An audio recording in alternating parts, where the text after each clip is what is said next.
أعوذ بالله من الشيطان اللعين الرجيم. بسم الله الرحمن الرحيم. الحمد لله رب العالمين بارئ الخلائق أجمعين،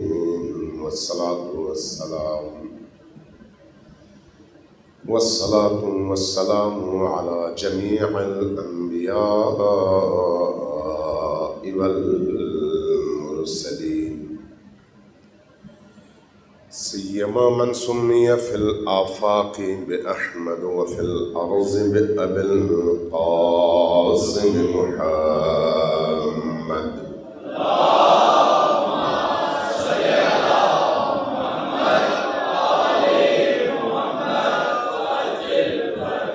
والصلاة والسلام على أولاده الطيبين الطاهرين المعصومين الميامين، واللعنة الدائمة على أعدائهم أجمعين من يوم عداوتهم إلى قيام يوم الدين.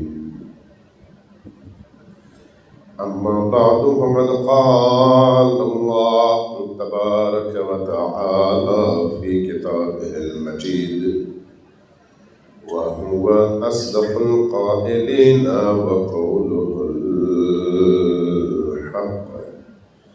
بسم الله الرحمن الرحيم. قل لا أسألكم عليه أجرا إلا المودة في القربى.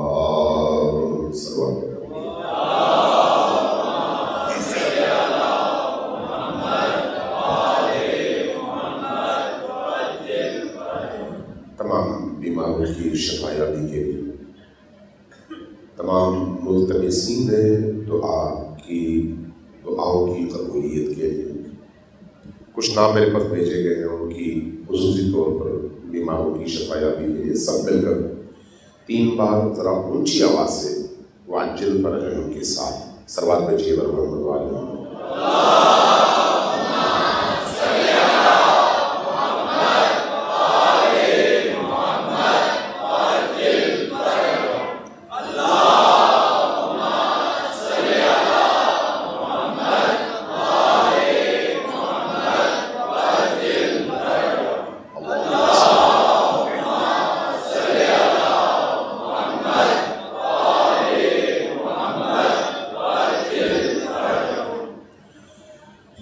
عزیزان محترم، کل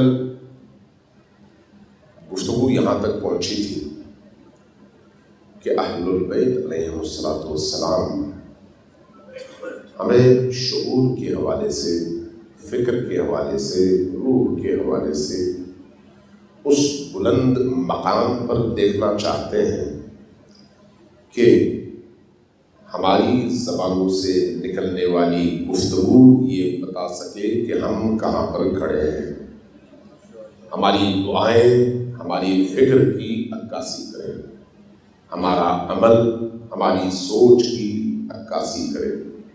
انسان جتنا چھوٹا ہوگا اس کا کام بھی اتنا ہی چھوٹا ہوگا، جتنا فکری طور پر انسان بڑا ہوگا اس کا کام بھی اتنا ہی بڑا ہوگا. بڑے اور چھوٹے کا تعلق بدن کے سائز سے نہیں ہے، وزن سے نہیں ہے، صحت سے نہیں ہے. ہمارے ایسے کئی دوستوں کو ہم نے دیکھا جو بدنی حوالے سے ہمارے نصف بھی نہیں تھے، لیکن ان کی روحیں اتنی بلند تھیں، سوچیں اتنی بلند تھیں کہ اس مقام تک آخر کار وہ پہنچ گئے. حسین ابن علی علیہ السلام کی بھی فکری بلندیوں کا اگر آپ اندازہ لگانا چاہیں تو ان کے کلام کو دیکھ کر لگائیں کہ کلام بتاتا ہے صاحب کلام کتنا بڑا ہوگا. اگر آپ نے پہچاننا ہو نبی کون ہے تو ان کے کلام سے پہچانیں گے.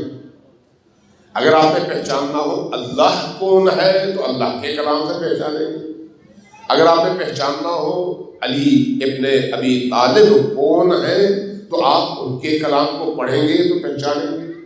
اسی طرح سے اگر آپ نے پہچاننا ہو حسین ابن علی کون ہے تو حسین ابن علی کے کلام کو سنیں گے پڑھیں گے تو پہچانیں گے کہ مولا حسین کون ہے. اب اگر خود کو پہچاننا ہو تو پھر ہم کہاں جائیں؟ اپنے اندر جھانک کر دیکھیں ہماری آرزویں کیا ہیں. توجہ ہے میں کیا کہہ رہا ہوں؟ آپ بیدار ہیں نا؟ ذرا توجہ دیں خود پر کہ میری آرزویں کیا ہیں، میری خواہشات کیا ہیں، میرے خواب کیا ہیں. جو میرے خواب ہیں وہی میں ہوں، جو میری آرزویں ہیں وہی میں ہوں، جو میرے عزائم ہیں وہی میں ہوں. کچھ لوگوں کے عزائم یہ ہوتے ہیں کہ کسی طرح سے پیسے جمع کریں، چاہے رشوت سے ہو، کرپشن سے ہو، بے ایمانی سے ہو، کم تولنے سے ہو، دھوکہ دینے سے ہو، جھوٹ کرنے سے کہنے سے ہو، تاکہ پیسہ جمع کر سکیں اور دولت مند کہلائیں. تو اس کا مطلب ہے وہ شخص اتنا ہی وزن رکھتا ہے جتنا اس کی آرزو ہے، اس کا وزن اتنا ہی. کچھ لوگ کسی جن سے مخالف کی کشش کی وجہ سے سمجھتے ہیں کہ بھئی اس تک میری رسائی ہو جائے تو میری زندگی کی ہر نعمت مجھے مل گئی، آرزوؤں تک میں پہنچ گیا. تو اس کی حیثیت کتنی ہے؟ جنس کی اتنی سی خواہش، بس جس کا دورانیہ بھی شاید 10 منٹ ہو، 15 منٹ، بس یہی اس کی زندگی ہے. اس کے علاوہ وہ حیوان کا حیوان ہی ہے. لیکن بعض لوگ ایسے ہیں جن کی خواہشات، جن کے ارادے، جن کے عزائم اتنے بلند ہیں کہ ان عزائم کو دیکھ کر اندازہ ہوتا ہے کہ یہ شخص کتنا بلند ہے، کتنا عظیم ہے. اہل البیت علیہ السلام نے ہمیں ان دستورات دین کے ذریعے سے جس رستے پر گامزن کرنا چاہا وہ رستہ بلندیوں کا رستہ ہے، وہ عظمتوں کا رستہ ہے. روح کو بلند کرنا، فکر کو بلند کرنا، سوچوں کو بلند کرنا، اپنے خواہشات کو بڑے اور بلند خواہشات میں تبدیل کرنا، چھوٹی چھوٹی آرزوؤں کی زنجیروں سے نکل کر ان بلند آرزوؤں تک پہنچنا. اب آپ دیکھیے جب آپ قرآن کریم میں اللہ کے ارادے دیکھتے ہیں، اللہ کیا کہتا ہے؟ اللہ چاہتا ہے. اللہ یہ کہتا ہے قرآن کریم میں کہ وَنُرِيدُ، اللہ کہتا ہے ہمارا یہ ارادہ ہے. یہ جو اللہ کا ارادہ ہے بتاتا ہے کہ ارادہ کتنا بلند ہے. وَنُرِيدُ، ہمارا ارادہ ہے کیا؟ أَن نَّمُنَّ عَلَى الَّذِينَ اسْتُضْعِفُوا فِي الْأَرْضِ نَجْعَلَهُمْ أَئِمَّةً وَنَجْعَلَهُمُ الْوَارِثِينَ. ہم نے یہ ارادہ کیا ہے، یہ ہمارا ارادہ ہے کہ ہم احسان کریں ان پر جن کو زمین پر کمزور کر دیا گیا، جن پر ظلم کیا گیا، جن کی تحقیر کی گئی، جن پر مظالم ایسے ڈھائے گئے کہ ان کو ان کے مقام سے نیچے گرانے کی کوشش ہوئی. ان مستضعف، کمزور، قرآن یہی کہتا ہے وَنُرِيدُ أَن نَّمُنَّ عَلَى الَّذِينَ اسْتُضْعِفُوا، ان مستضعف بنا دیے گئے لوگوں کو، افراد کو، شخصیات کو ہم نے ارادہ کیا ہے کہ بڑا بنائیں. وَنُرِيدُ، ان پر احسان کریں. کیا احسان کریں؟ ان کو زمین کا باقاعدہ حاکم بنا دیں. زمین کا حاکم، ایک گاؤں کا نہیں، شہر کا نہیں، قصبے کا نہیں، ملک کا نہیں، بر اعظم کا نہیں، 7 بر اعظموں کا نہیں، بلکہ پورے اس عالم کا حاکم بنا دیں. عزم کتنا بڑا ہے؟ تو اس کا مطلب ہے جن کے بارے میں یہ عزم ہے ان کو بھی اتنا ہی بڑا ہونا چاہیے، اتنا ہی بڑا. اب اس رستے پر چلنے کے لیے ہم سے تقاضا کیا گیا ہے کہ انہوں نے جو رستہ بتایا ہوا ہے اور جو طریقہ سمجھایا ہوا ہے اس طریقے کے مطابق چلو گے تو بڑے ہو جاؤ گے. نہیں چلو گے تو چھوٹے رہو گے.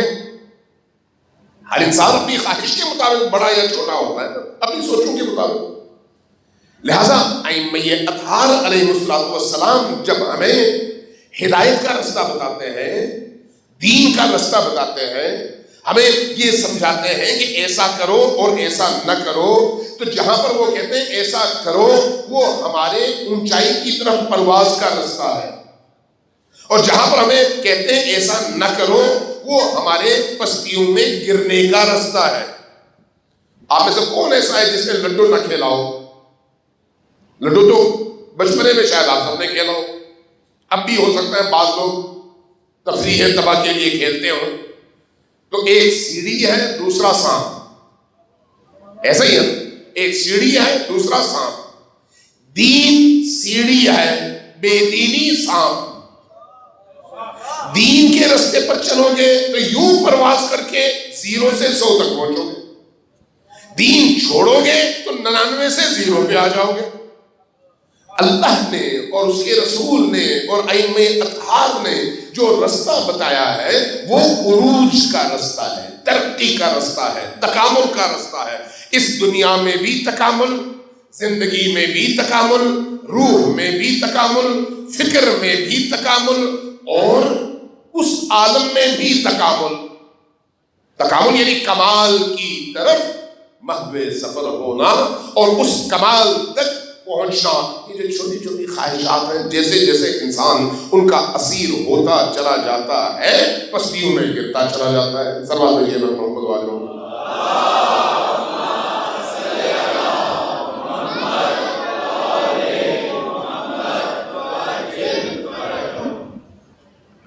ایک دفعہ پھر ذرا سلوات بھیجیے محمد والوں.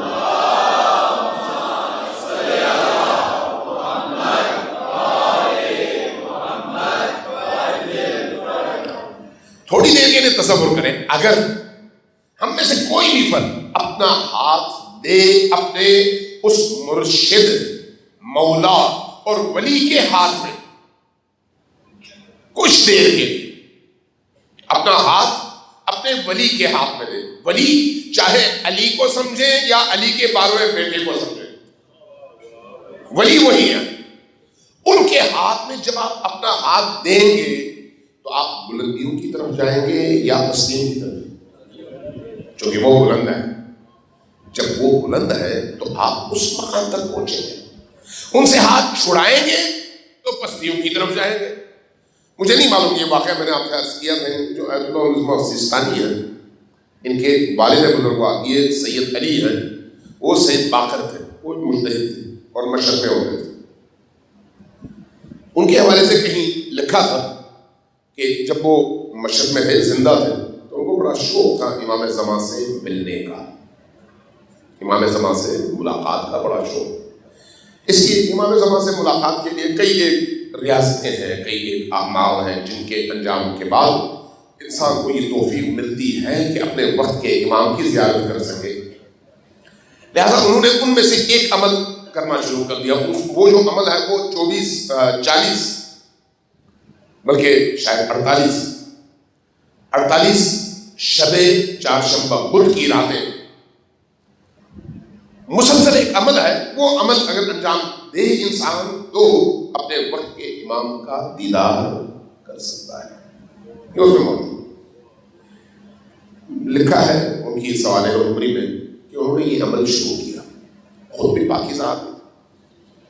تو 40 آخری ہفتہ تھا غالباً، یا اس سے 1-2 ہفتے پہلے، جب وہ اس عمل سے فارغ ہوئے تو وہ کہتے ہیں میں نے اچانک دیکھا کہ جہاں سے میں جس گھر میں تھا وہاں سے جیسے ہی میں نکلا میں نے دیکھا زمین سے ایک نور ہے جو آسمان کی طرف جا رہا ہے.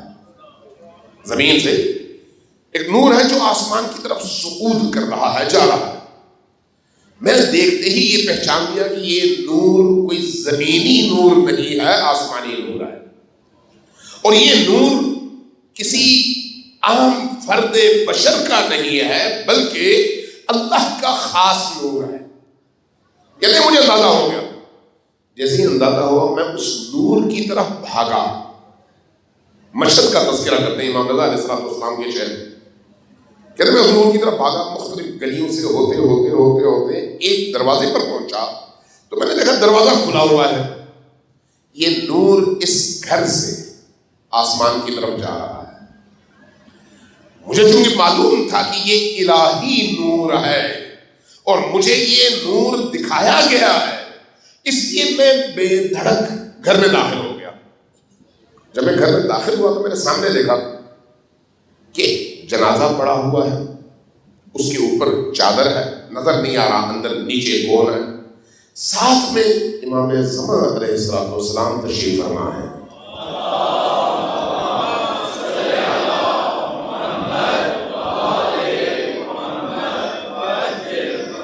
تشریف فرما ہے۔ میں نے سلام کیا، آپ نے جواب دیا۔ جواب دینے کے بعد میرے چہرے کی طرف دیکھا، مسکرا کے فرمایا سید باقر کیوں ہم سے ملنے کے لیے اتنی زحمتوں میں خود کو ڈالتے ہو؟ توجہ ہے، ہم سے ملنے کے لیے خود کو اتنی زحمتوں میں کیوں ڈالتے ہو کہ 40 اور 48 ہفتے ایک خاص ریاست سے گزارو؟ اگر تم یہ جو خاتون کی لاش ہے میرے سامنے، یہ جو پردے کے نیچے یہ خاتون ہے، اگر اس خاتون کی طرح سے اپنے رب کے احکام کی پابندی کرو تو تمہیں ہمیں تلاش کرنے کی ضرورت نہیں ہے، ہم خود تمہارے پاس آیا کریں گے۔ سید باقر سیستانی، نایت اللہ عثمان سیستانی کے والد، وہ کہتے ہیں میں نے پوچھا کہ یہ اپنا رسول اللہ اس خاتون میں آخر وہ کون سی ایسی خاص خوبی ہے، وہ بتائیے۔ فرمایا وہ زمانہ جو ہے ان کے والد کا زمانہ رضا خان کا زمانہ تھا، یہ جو جس بادشاہ رضا شاہ کو ان کے امام خمینی نے نکالا اور انقلاب آیا، اس کے باپ کا زمانہ، اور بادشاہوں کا دین ہمیشہ اقتدار ہوتا ہے اور پیسہ۔ تو وہ رضا خان اس کا باپ گیا فرانس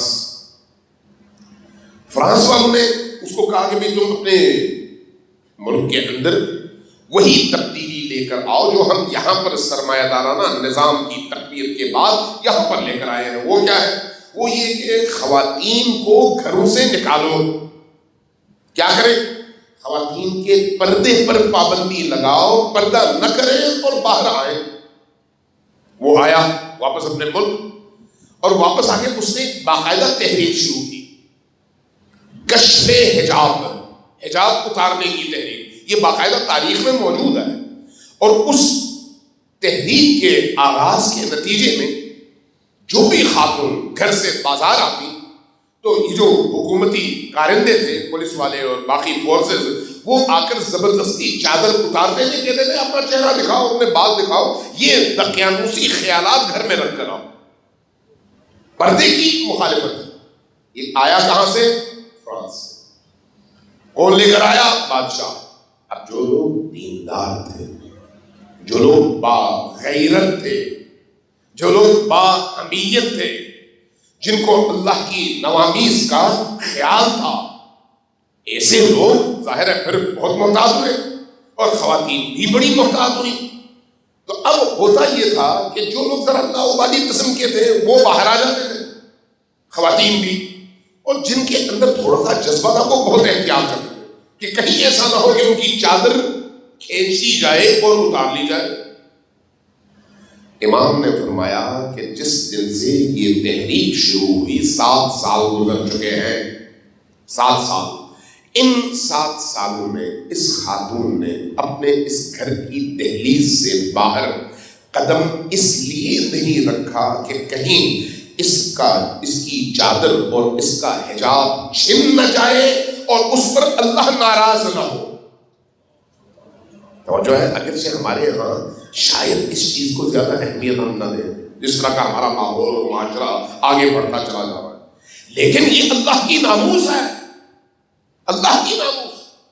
اس لیے بعض اوقات حیرت ہوتی ہے ان لوگوں پر جو متدین بھی ہوتے ہیں اور پردے کے حوالے سے کوئی اہتمام بھی نہیں کرتے، لاؤبالی، یہ کوئی بات نہیں، نماز میں پردہ کر دو۔ کبھی سوچتے نہیں ہے کہ وہ اللہ ہے، وہ اللہ جو میرے ظاہر سے بھی واقف ہے، میرے باطن سے بھی واقف ہے، میں جن چیزوں کو اپنے بارے میں نہیں جانتا وہ ان کو بھی جانتا ہے، وہی اللہ جب اپنے اس بندے کو یا اس کنیز کو اپنی بارگاہ میں نماز کی حالت میں شرف یابی کی اجازت دیتا ہے تو یہ کہتا ہے کہ چاہے کمرہ خالی ہو، چاہے کوئی دیکھنے والا نہ ہو، چاہے آپ اکیلی ہو، اس وقت بھی اپنی ناموس کا اس طرح سے خیال رکھو کہ تمہارے بدن کا کوئی حصہ اور تمہارے بالوں کا کوئی ایک تار ان کی بھی وہ بھی نظر نہ آئے نماز میں۔ جو نماز میں ایک بال کے نظر آنے پر برہم ہونے والا خدا ہے، وہ بازار میں ننگے سر چلنے پر راضی ہوگا؟ راضی ہوگا نہیں۔ تو جو خدا کو ناراض کرے اس سے علی کیسے راضی ہو سکتے ہیں؟ جو نبی کریم کو ناراض کرے اس سے علی کیسے راضی ہو سکتے ہیں؟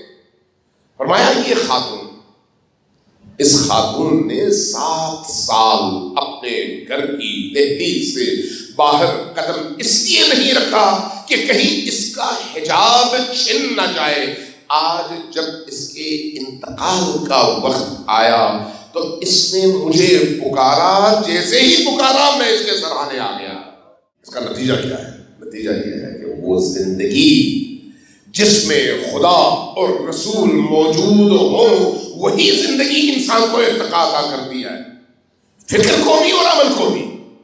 لہذا اپنے عمل کے ذریعے سے دکھاوا نہیں، دنیا والے کچھ نہیں کریں، دکھاوا نہیں، اللہ کے لیے اور اللہ کے رسول کے لیے اور رسول کی اولاد اور آل کی خوشنودی کے لیے جب میں کوئی قدم خالصانہ طور پر اٹھاتا ہوں اور اس قدم کے اٹھانے میں میری نیت ان کی اتباع ہوتی ہے تو پھر اس اتباع کے نتیجے میں وہ ہمارا ہاتھ تھامتے ہیں۔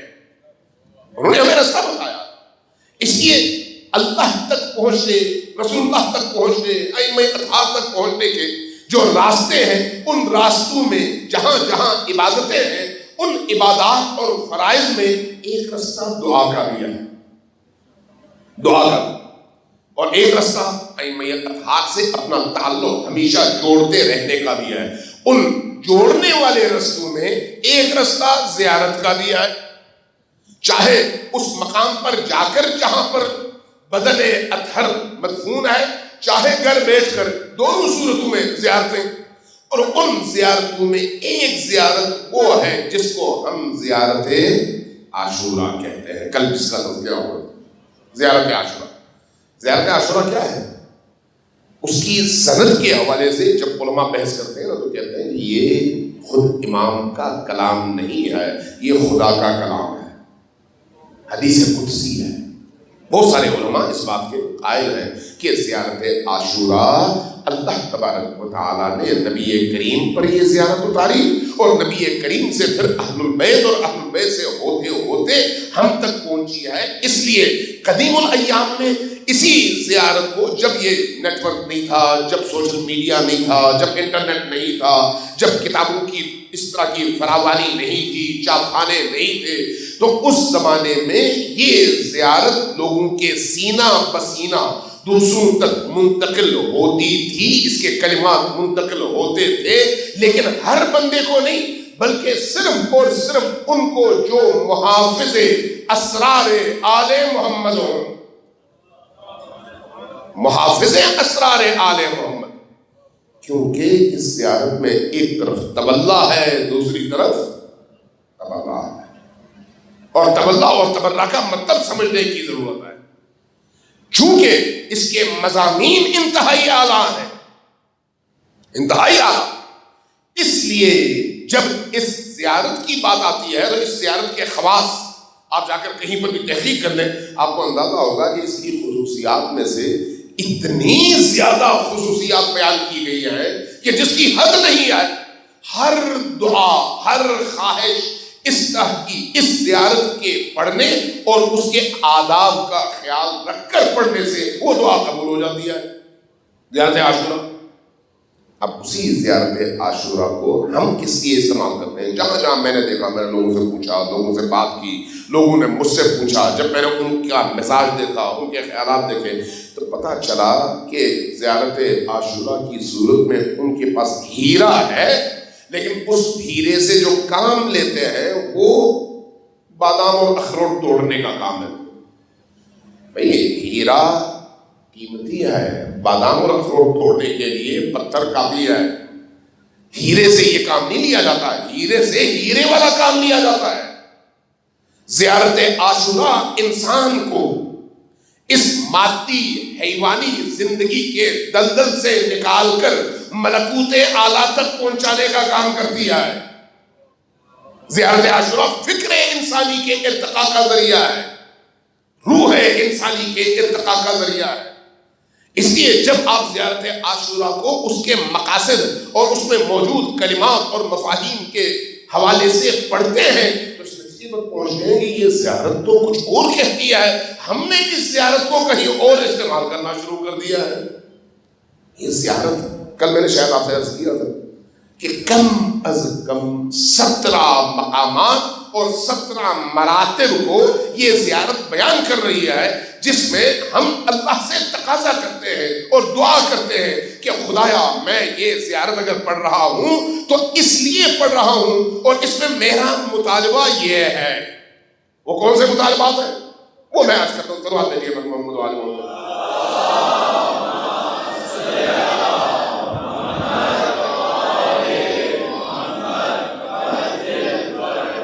ایک دفعہ پھر ذرا اونچی آواز سے صلوات بھیجیے محمد وآل محمد.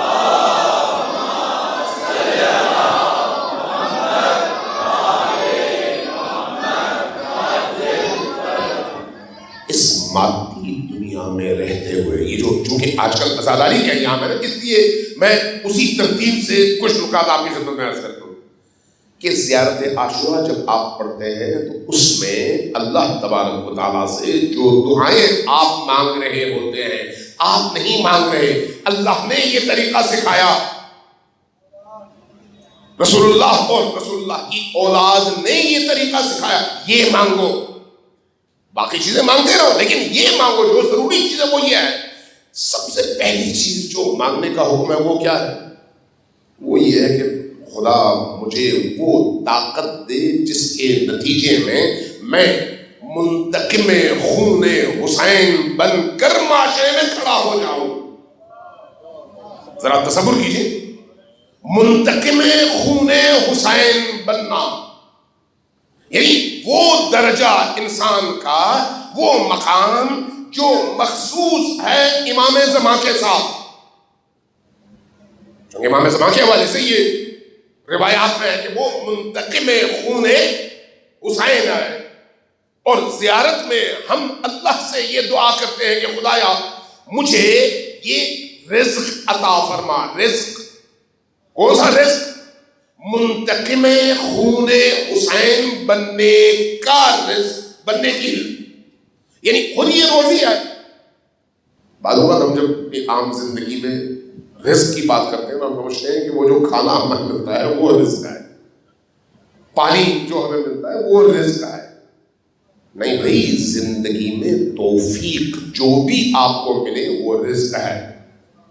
آپ کے ذہن میں ایک نیک خیال پیدا ہو، نیک ارادہ کہ میں یہ کام کروں، وہ اللہ نے آپ کو روزی عطا کی ہے، رزق عطا کیا ہے. آپ کے دل میں کسی یتیم کا ہاتھ تھامنے کی خواہش پیدا ہوتی ہے، یہ خواہش رزق ہے. آپ کے دل میں کوئی دعا پڑھنے کی خواہش پیدا ہوتی ہے، توفیق کے بغیر تو نہیں ہوتی، اللہ کی اجازت کے بغیر تو پتہ نہیں ہلتا. یہ خیال کہاں سے آیا؟ اللہ کے ارادے کے کا نتیجہ ہے. تو وہ ارادہ خدا کیا ہے؟ آپ کو یہ روزی عطا کرنا کہ آپ کے دل میں اس چیز کی خواہش پیدا ہو کہ آپ یہ نیک کام کریں. وہ رزق ہے، وہ روزی ہے. صرف پیٹ پالنا روزی نہیں ہے، صرف وہ کھانا روزی نہیں ہے، صرف وہ پینا روزی نہیں ہے. ایک جو کلمہ انسان، خوبصورت کلمہ پڑھتا ہے، کہتا ہے، جس سے سامنے والے کا دل خوش ہو، یہ بھی رزق ہے، یہ بھی روزی ہے۔ آپ ذرا مجھے بتائیں، آپ جب یہاں سے نکلیں گے گھر کی طرف، رستے میں آپ کو 10 بندے ملیں گے، ان 10 بندوں سے آپ کیا بات کریں گے؟ آپ کو پتا ہے؟ ابھی آپ کو پتا ہے کہ آپ کیا بات کریں گے؟ نہیں۔ آپ کو یہ پتا ہے کون بندے آپ کو ملیں گے؟ نہیں۔ کیسے ملیں گے؟ وہ آپ کے ارادے کے تابع تو نہیں ہے۔ جو آپ کے ذہن میں خیال آئے گا ان لوگوں کے حوالے سے، کیا وہ آپ اپنے ارادے سے کریں گے یا پھر اوپر سے آئے گا؟ اوپر سے۔ آپ اپنے ارادے سے تو نہیں کرتے، چونکہ وہ آپ کے تابع نہیں آئے۔ تو یہ جو اس طرح کی نیکیاں ہیں، چونکہ روزی بھی اگر اللہ کی طرف سے ہے تو رزق ہے، شیطان کی طرف سے ہے تو وسوسہ ہے۔ لہذا جو نیک رستے پر چلنے کے حوالے سے آپ کو کوئی بھی چھوٹے سے چھوٹا لقمہ ملتا ہے، فکری ہو، معنوی ہو، نگاہ کا ہو، ہاتھوں کا ہو، زبان کا ہو، سونگنے کا ہو، کسی بھی حوالے سے، وہ اللہ کی طرف سے ملنے والی روزی ہے، ملنے والی روزی۔ اس لیے اب دعا آپ کیا کرتے ہیں؟ آپ زیارت عاشوراء میں پڑھتے ہیں ان یرزقنی طلب صالک مع الحسین، باراللہ مجھے مع امام منصور، باراللہ مجھے یہ توفیق عطا کر کہ میں، توفیق عطا کر کہ میں کیا کروں؟ تیرے حسین کے خون کا منتقم بن کر تیرے وقت کے امام کے ساتھ کندھے سے کندھا ملاؤں، کھڑا ہو جاؤں۔ کتنی بڑی بات، کتنی بڑی دعا۔ لیکن کون اس کو سمجھے گا؟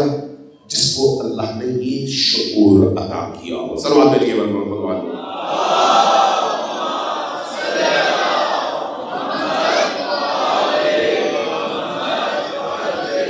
بھئی آپ کا جو وال بلاگ ہے آج پھر دھوکہ دے رہا ہے، اب بھی وہیں پر کھڑا ہے جہاں پر میں ممبر پر بیٹھا تھا۔ صلوات بھیجیں پر محمد و آل محمد۔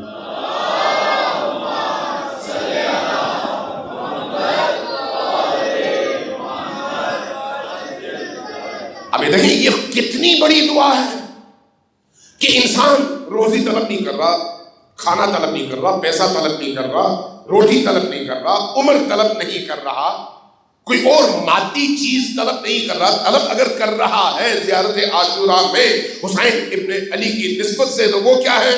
ان یرزقنی طلب صالک مع امام منصور، تیرے امام منصور کے ساتھ میں کھڑا ہو کر تیرے حسین کے خون کا انتقام لے سکوں۔ کتنی بڑی دعا۔ یہ ہے مقام انتقام، کہ انسان اس مقام تک پہنچ جائے۔ کہنا آسان ہے، روح کو اس مقام تک پہنچانے کے لیے اپنی زندگی کو اس کے مطابق ڈھالنا پڑتا ہے۔ اب اگلا مقام اسی پر، کیونکہ ہر نقطے پر اگر ہم توجہ دینا شروع کرتے ہیں تو شاید سارا اشرا اسی ایک نقطے ہی میں نکل جائے۔ میں وہ نکات جلدی جلدی کر کے آپ کے ذہنوں میں تک پہنچا دوں تاکہ بات آگے بڑھ سکے۔ صلوات علیہ محمد و آل محمد۔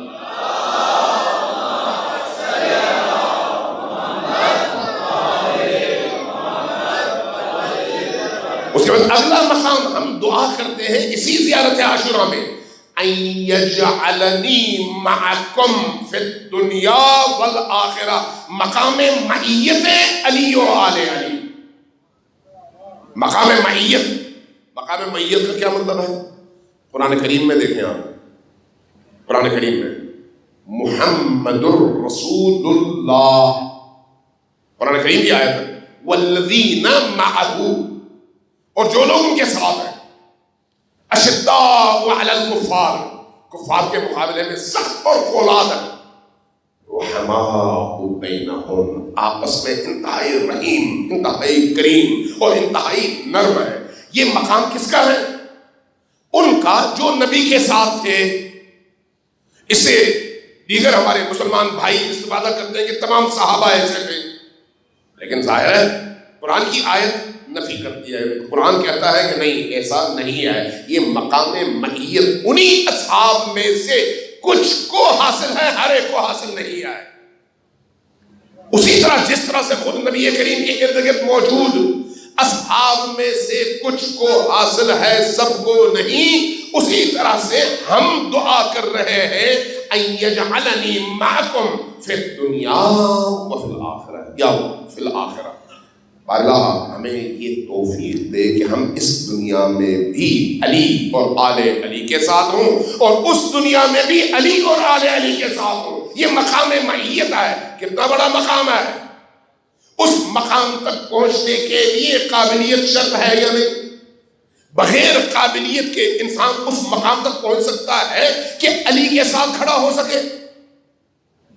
علی کے ساتھ کھڑا ہونے کے لیے شعور بھی چاہیے، عقل بھی چاہیے، ادراک اور فہم بھی چاہیے، پاکیزہ دل بھی چاہیے، شکوک اور شبہات سے بالاتر ایسا وجود بھی چاہیے جو چاہے زمین ادھر سے ادھر ہو جائے، چاہے پہاڑ ادھر سے ادھر ہلے، علی اور ان کی اولاد کی ولایت پر کبھی دل میں ذرہ برابر شک پیدا نہ ہو، ذرہ برابر۔ یہ کوئی آسان کام نہیں ہے، بہت مشکل کام ہے، بہت مشکل، کیونکہ اس مقام تک پہنچنے کے لیے جس کو ہم مقام یقین کہتے ہیں بہت زیادہ ریاضت کی ضرورت ہے۔ صلوات پڑھیے محمد و آل محمد۔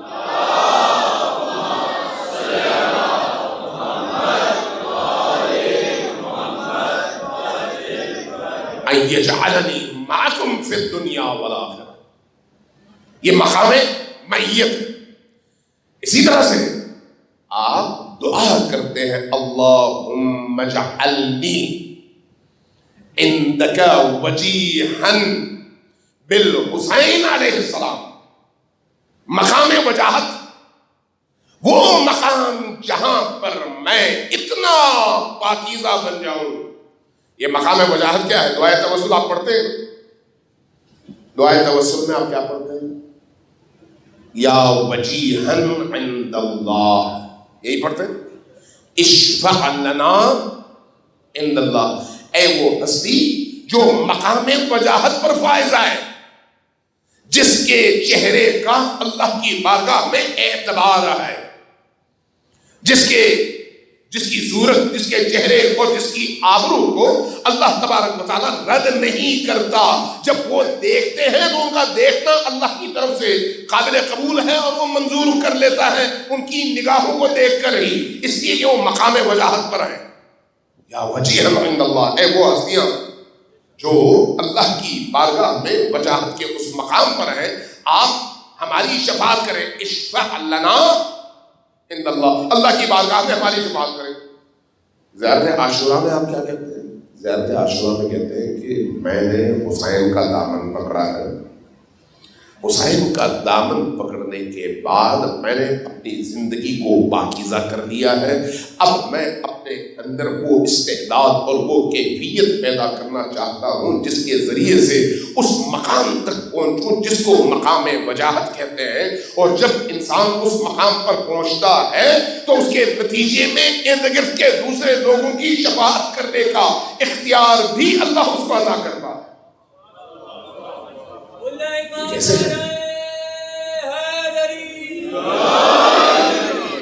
صلوات بھیجیں پر محمد و آل محمد۔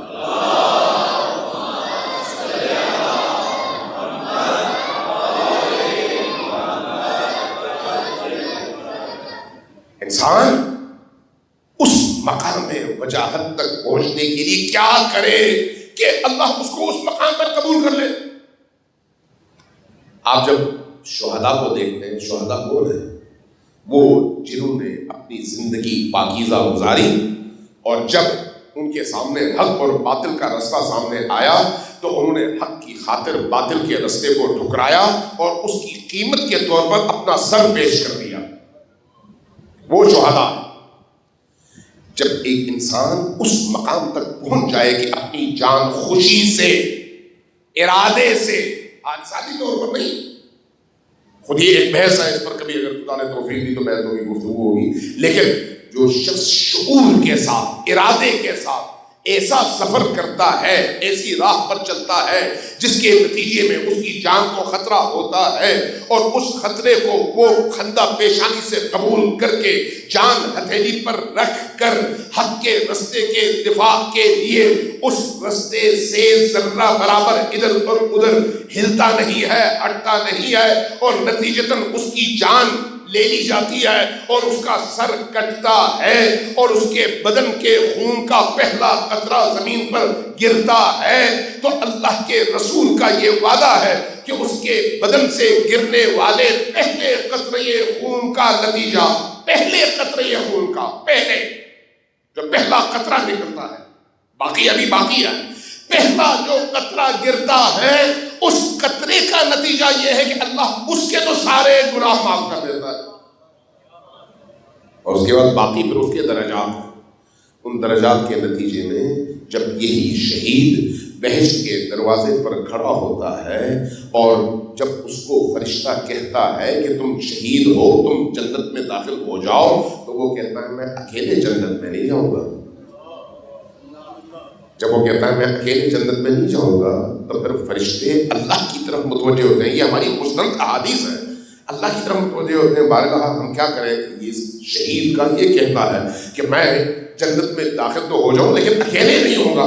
اللہ کی طرف سے اجازت آتی ہے، میرے فرشتوں اس کو اجازت دو کہ یہ اپنے ساتھ 70,000 اپنے جاننے والوں کو، ماننے والوں کو، پیار کرنے والوں کو لے کر جنت میں داخل ہو۔ کتنے؟ 70,000، 70,000 روایات ہیں، احادیث ہیں، ائمہ اتحاد کی بات ہے۔ باقی تمام مراتب اور مقامات اپنی جگہ۔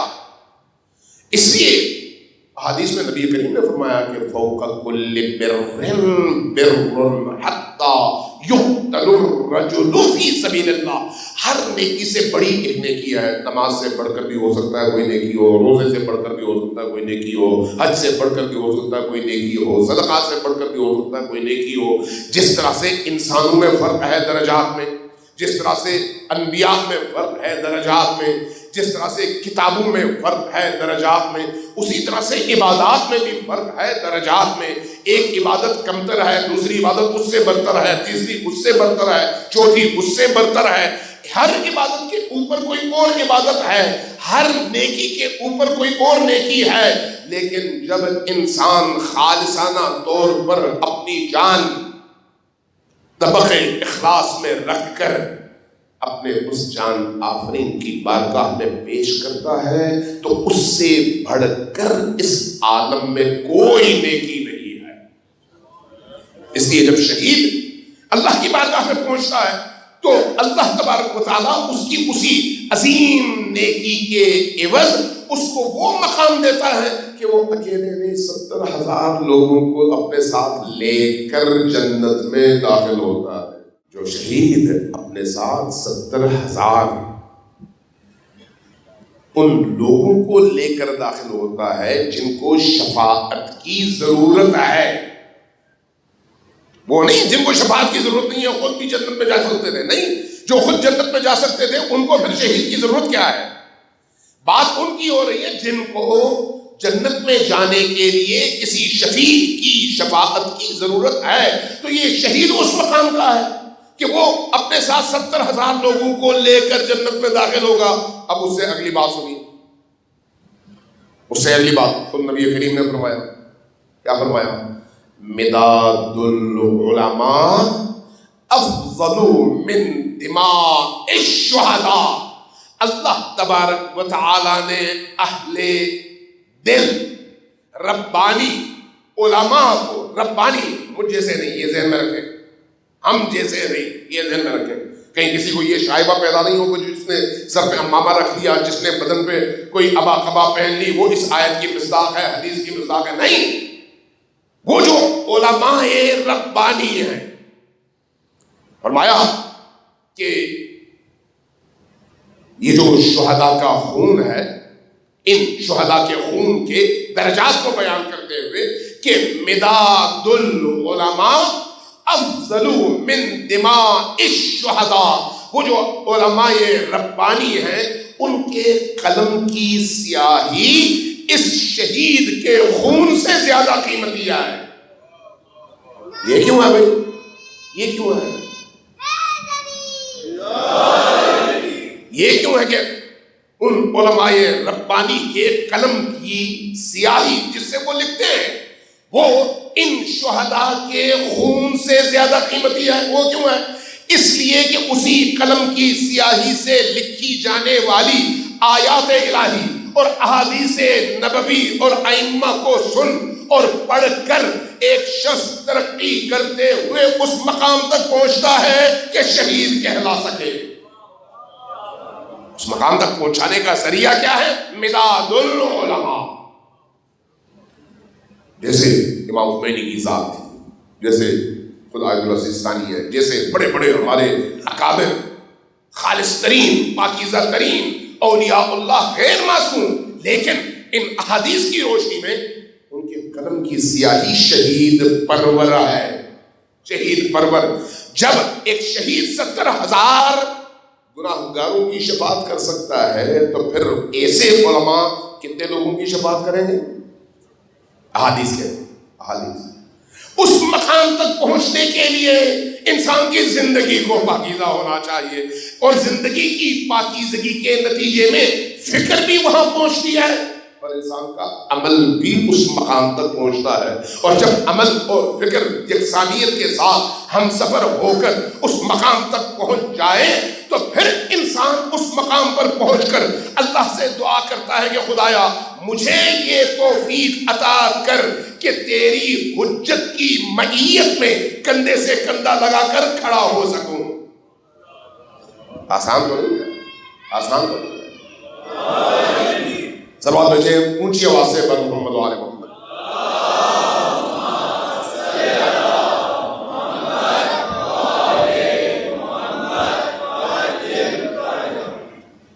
ان یجعلنی معکم فی الدنیا والآخرہ، کہ میں ان کے ساتھ یعنی آپ لوگوں کے ساتھ دنیا میں بھی اور آخرت میں بھی اکٹھا ہو جاؤں. یہ جو آپ شفاعت کی بحث پڑھتے ہیں قرآن میں، حدیث میں اور کلامی کتابوں میں، شفاعت کس کو کہتے ہیں معلوم ہے؟ شفاعت کا مطلب ہے، جب علماء لغت سے آپ پوچھتے ہیں کہ شفاعت کا کیا مطلب ہے تو شفیع کہتے ہیں دو ایسی چیزوں کو جو آپس میں جڑی ہوئی ہوں. یہ دو چیزیں آپس میں شفیع ہیں. شفاعت کا مطلب کیا ہے؟ ضم الشیء بمثلہ، ایک چیز کو اس کے مماثل، اس کے شبیہ ایک دوسری چیز کے ساتھ جوڑنا شفاعت ہے. یہ آپ جب امام حسین علیہ السلام کے قبر اطہر کی شبیہ بناتے ہیں تو اس کو شبیہ کیوں کہتے ہیں؟ کیونکہ شکل اور شمائل کے لحاظ سے اس سے مشابہت ہے. یہی وجہ ہے جو آپ کے ہاتھوں کا تراشا ہوا ایک ذریعہ ہے اس کو اس کی شباہت کی بنیاد پر آپ کہتے ہیں شبیہ ہے حرم یا شبیہ ہے قبر مطہر. تو اللہ کہتا ہے کہ اس انسان کو بھی اپنی عملی زندگی کے نتیجے میں اس اپنے امام کے شبیہ ہونا چاہیے تاکہ شفاعت انجام پائے.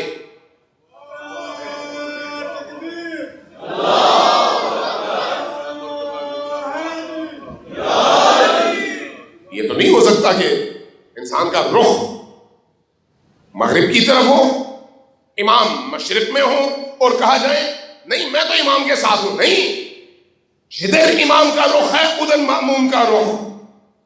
وجہت وجہی للذی فطر السماوات والارض حنیفا مسلما وما انا من المشرکین.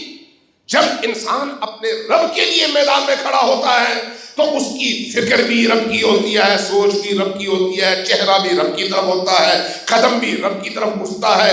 اٹھتا ہے تو رب کے لیے اٹھتا ہے، رکتا ہے تو رب کے لیے رکتا ہے. اس کا ہر عمل اس کو رب کی طرف کھینچ کر لے جاتا ہے اور رب تک پہنچانے کے اس رستے کا نام حسین ابن علی ہے. صلوات محمد و آل محمد.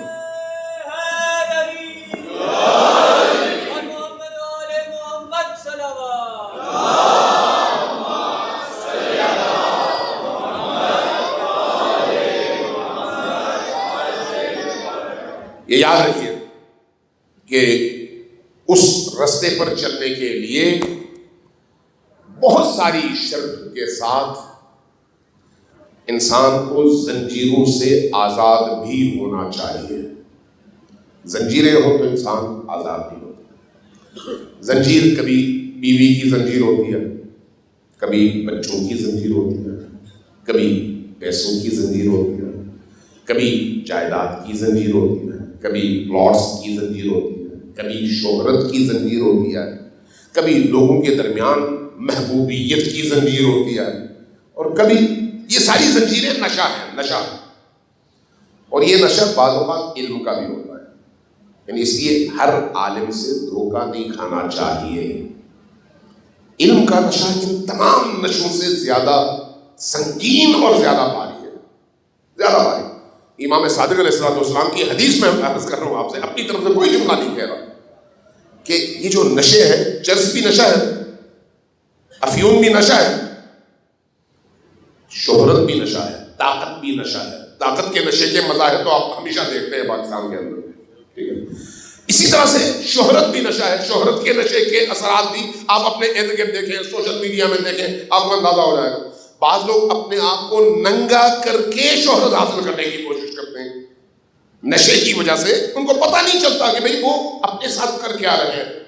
نشہ اسی طرح کا ایک نشہ علم کا بھی ہوتا ہے. بعض لوگ 4 کتابیں پڑھنے کے بعد اس نشے میں اتنے مستغرق ہو جاتے ہیں کہ وہی علم جو اس کی روشنی کا باعث بننا چاہیے تھا، ہدایت کا باعث بننا چاہیے تھا، وہی اس کو گمراہی کی طرف لے کر جاتا ہے.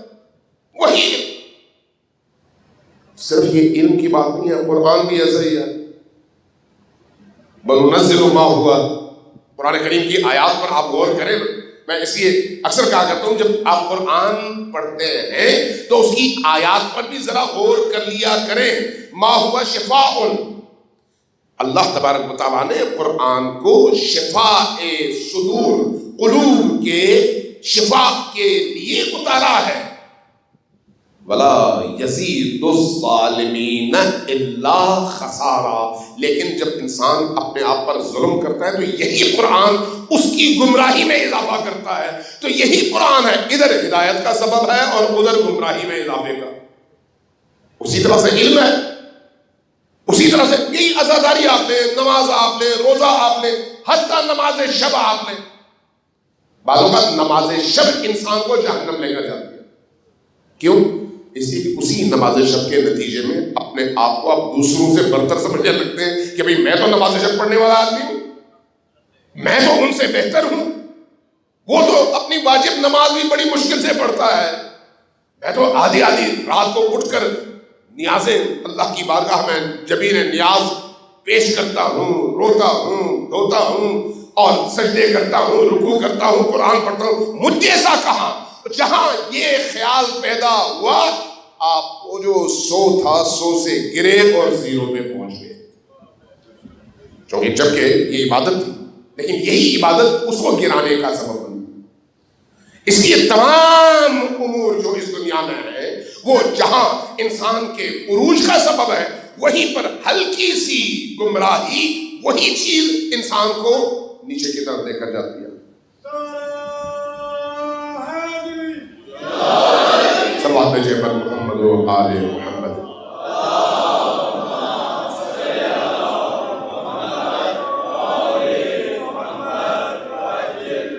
نبی کریم کی ایک دعا ہے، اس پر جتنا بھی غور کیا جائے تو انسان کا دل زیادہ اس کی طرف متوجہ ہو پائے. نبی کریم رات کا وقت، آدھی رات، اپنی ایک زوجہ کے گھر میں تھے. آدھی رات کو بستر سے اٹھے، زوجہ کی بھی آنکھ کھل گئی، دیکھا نبی کریم جا رہے ہیں. ان کے دل میں شک پیدا ہوا، پتہ نہیں کسی اور زوجہ کی طرف جا رہے ہیں. پیچھے پیچھے چل پڑی.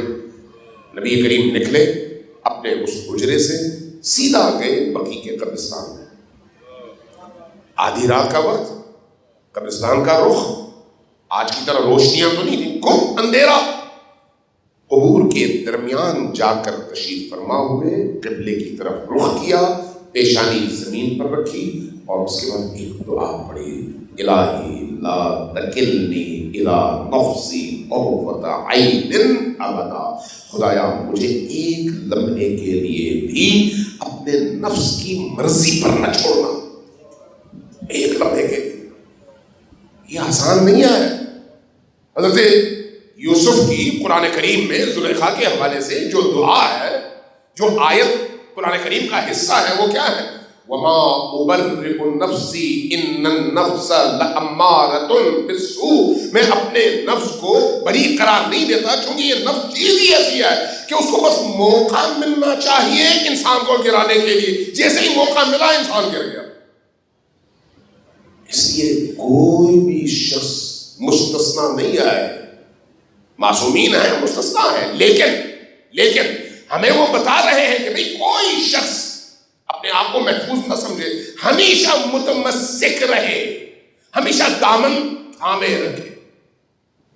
لہذا اس بارگاہ میں، حسین ابن علی کی بارگاہ میں اور ائمہ اہل البیت کی بارگاہ میں، جب تک ہر لمحے ان کے دامن سے متوسل نہ رہا جائے، گرنے کے چانسز موجود ہیں۔ وہاں پر اگرچہ ان کی رحمت کا دروازہ کھلا ہوا ہے، لیکن ہم اس رحمت میں داخل ہونے کی استعداد کھو دیتے ہیں، ہم کھو دیتے ہیں، ان کی طرف سے کوئی مسئلہ نہیں۔ ذرا خود کربلا کے اس پورے سفر میں آپ دیکھیے، آپ کو حیرت ہوگی۔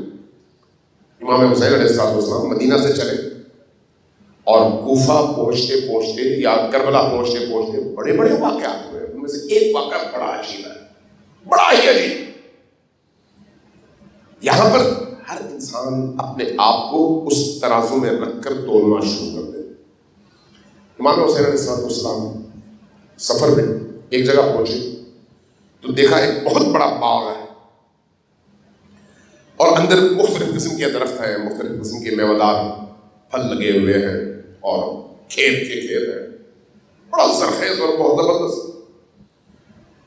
رک گئے، اپنے قافلے کو روکا، پوچھا کہ کون ہے اس کا مالک؟ جواب ملا رسول اللہ صلی اللہ علیہ وآلہ وسلم کا فلان صحابی ہے۔ صحابی رسول گھوڑے سے اترے، اپنے اصحاب کے ساتھ داخل ہوئے باغ میں۔ جب داخل ہوئے، صحابی کو اس کے غلاموں نے، نوکروں نے اطلاع کر دی کہ حسین ابن علی تشریف لائے ہیں۔ وہ اسی طرح سے بھاگ کے آئے، صحابی رسول ہیں، بھاگ کے آئے حسین ابن علی کی بارگاہ، قدموں میں گرے، یا اپنا رسول اللہ مجھے طلب کیا ہوتا، آپ تشریف لے۔ فرمایا کہ ہاں میں سفر عراق پر تھا، یہاں سے گزر رہا تھا، تو پتہ چلا آپ ہیں، تو اس لیے میں آپ کے پاس آیا۔ بہت خوشی ہوئی، بڑی مہمانی کی اور بڑا احترام کیا، بڑا تقدس کا اظہار کیا۔ امام حسین علیہ السلام نے اس سے کہا کہ دیکھو ہم کربلا کی طرف، عراق کی طرف جا رہے ہیں اور اس میں مجھے تم سے ایک بات کرنی ہے۔ وہ کیا ہے؟ میں کہنا یہ چاہتا ہوں کہ تم میرے ساتھ چلو، یہ سب کچھ چھوڑو، میرے ساتھ چلو۔ انہوں نے جواباً کہا کہ یہ رسول اللہ ہے، میں حاضر ہوں آپ کے ساتھ چلتا ہوں، لیکن مشکل یہ ہے کہ بڑے لمبے عرصے کی محنت کے بعد یہ سارا میں نے سجایا ہے، اتنا بڑا باغ، اتنی بڑی جائیداد، اتنی بڑی جاگیر، اتنے درخت، اتنے پھل، اتنی فصلیں، اگر میں آپ کے ساتھ چلوں تو یہ سارا ضائع ہو جائے گا۔ تو اس لیے یہ کون کام کرتے ہیں؟ وہ کیا؟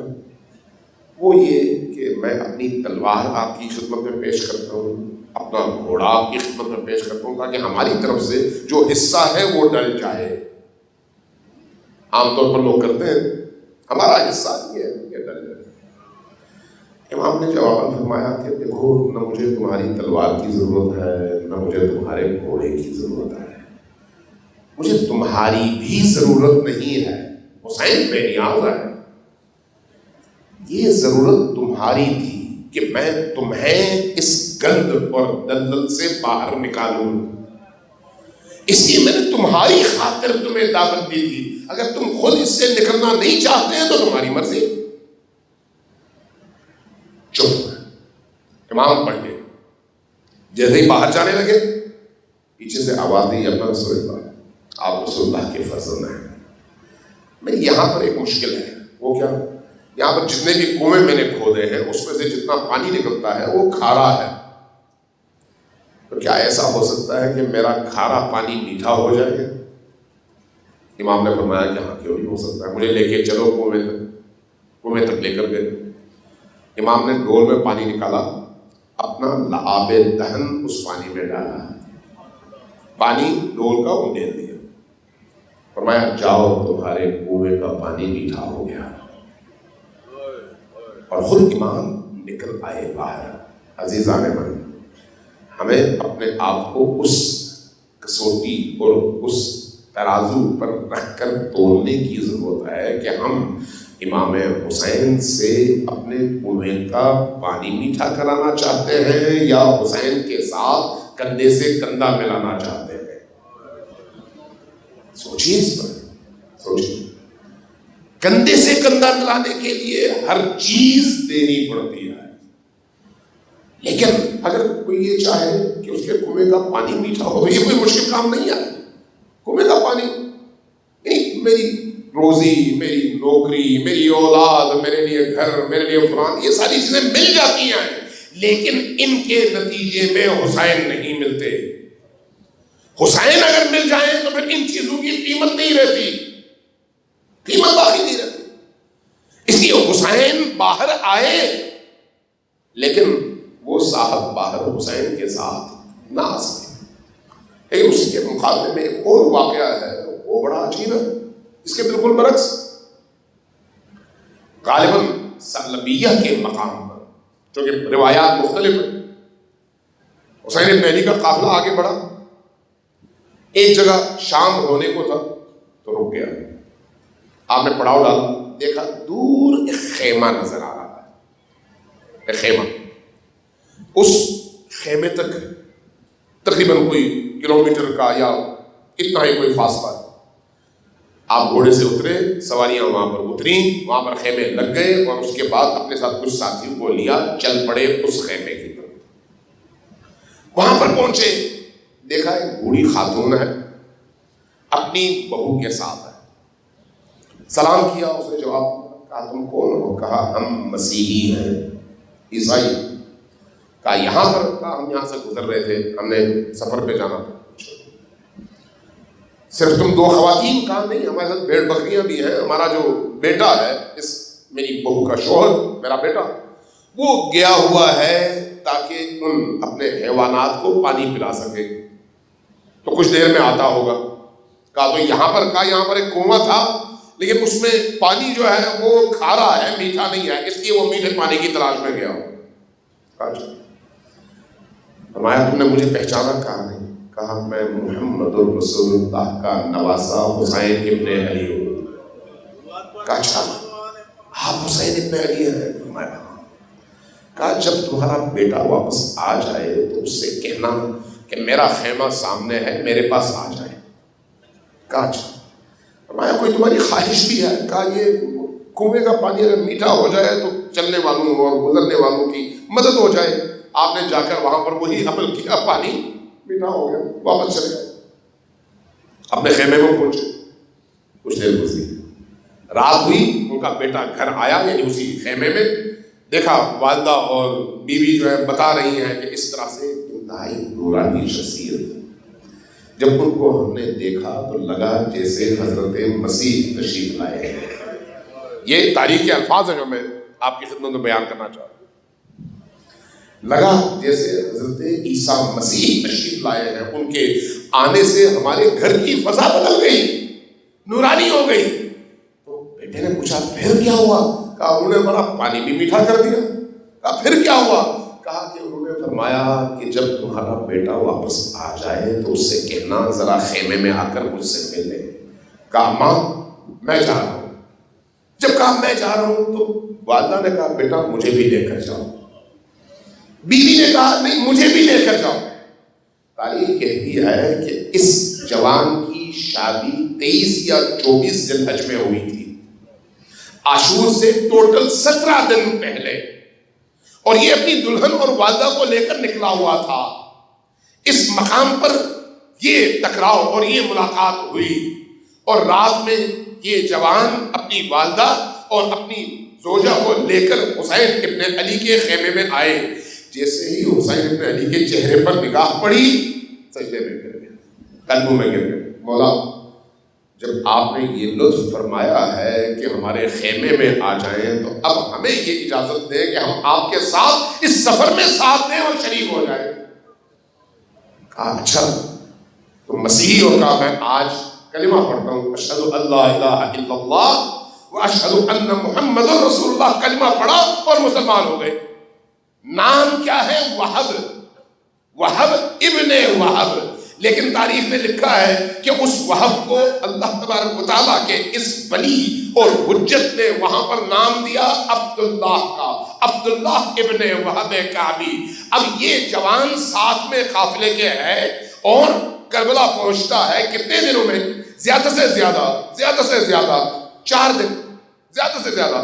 ان 4 دنوں کی مصاحبت، ایک طرف ایک انسان ساری زندگی نبی اور اصحاب نبی کے ساتھ گزارتا ہے، ایک انسان 4 دن گزارتا ہے. 4 دن نبی کی اولاد اور نبی کے بیٹوں کے ساتھ گزارے، اور ان 4 دنوں میں صبح عاشور کا وقت آیا، اور جب صبح عاشور دفتر شہادت کھلنے لگے تو ایک دفعہ یہ جوان آتا ہے حسین ابن علی کی بارگاہ میں، مولا مجھے اجازت دیں میں فاطمہ کے لال پر اپنی جان قربان کر دوں، فاطمہ کے لال پر میں اپنی جان قربان کر دوں. جب امام اس کا یہ جذبہ دیکھتے ہیں تو اس کی ماں کی طرف نگاہ اٹھا کر دیکھتے ہیں. ماں کہتی ہے مولا اس کو اجازت دیں یہ آپ پر اپنی جان دے، لیکن ایک شرط ہے. وہ کیا؟ وہ یہ کہ اس کی شہادت کے بعد ہمیں اپنے قافلے میں اپنے تکفل میں رکھیں، اگر سب شہید ہو گئے تو ہم بھی آپ ہی کی فیملی کے ساتھ جو ان کے ساتھ ہوتا ہے وہ ہمارے ساتھ بھی ہو. ذرا سوچیں کہ کتنا بڑا اور پاکیزہ جذبہ ہے. اب یہ جوان جاتا ہے، اس کے جسم پر چرواہوں والا لباس ہے، آگے جاتا ہے، لڑتا ہے اور بے جگری سے لڑتا ہے. جب جام شہادت نوش کرنے کا وقت آتا ہے، لشکر اشقیاء اس کو پکڑتے ہیں، عمر ابن سعد کی طرف لے کر جاتے ہیں. وہ اس سے تعارف پوچھتا ہے، پوچھنے کے بعد اس کا سر کاٹتے ہیں. کاٹنے کے بعد اپنے سپاہی سے کہتا ہے یہ لے جا کے اس کی ماں کو دو، اس کی ماں کو دو.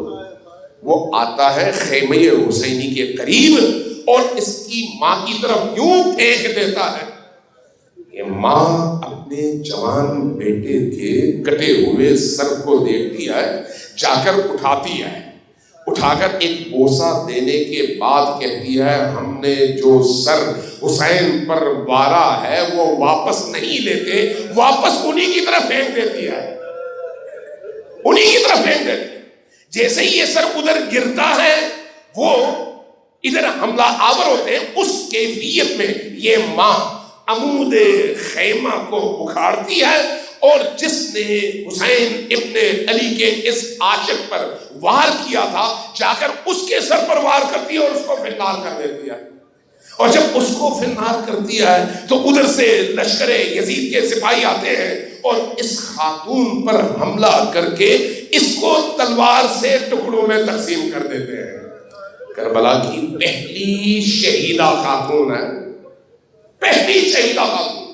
لیکن کبھی سوچا ہے کہ کتنے دنوں میں اس کو یہ مقام ملا؟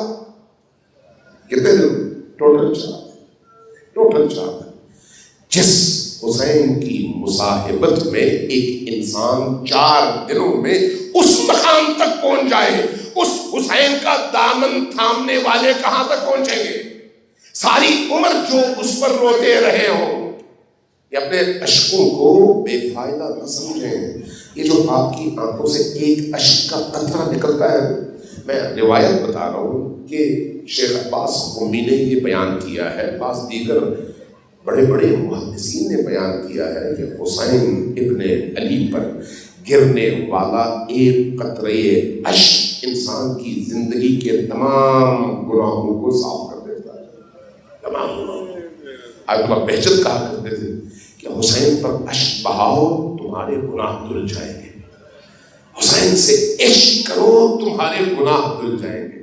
حسین کی بارگاہ میں کسی طرح سے پہنچ جاؤ تمہارے گناہ دھل جائیں گے، اس لیے کہ اللہ کو حسین سے زیادہ کسی سے محبت نہیں آئے۔ اور جب حسین کا کٹا ہوا سر اللہ کی بارگاہ میں واسطے فیض بنتا ہے اور آپ دعا کرتے ہیں خدایا تجھے حسین کے کٹے ہوئے سر کا واسطہ، جب آپ دعا کرتے ہیں خدایا تجھے حسین کے اس سینے کا واسطہ جس میں کوئی حصہ سالم نہیں بچا تھا، جب دعا کرتے ہیں خدایا حسین ابن علی کے ان کپڑوں کا واسطہ جس میں کوئی حصہ بغیر پھٹے سالم نہیں تھا، جب آپ دعا کرتے ہیں خدایا اس زمین کا واسطہ جس پر حسین کا خون گرا ہے، جب آپ واسطہ دیتے ہیں کہ خدایا اس نیزے کا واسطہ جس پر حسین کا سر اٹھایا گیا ہے، تو خدا کی غیرت کام آتی ہے اور مانگنے والے کی زندگی تبدیل ہو جاتی ہے۔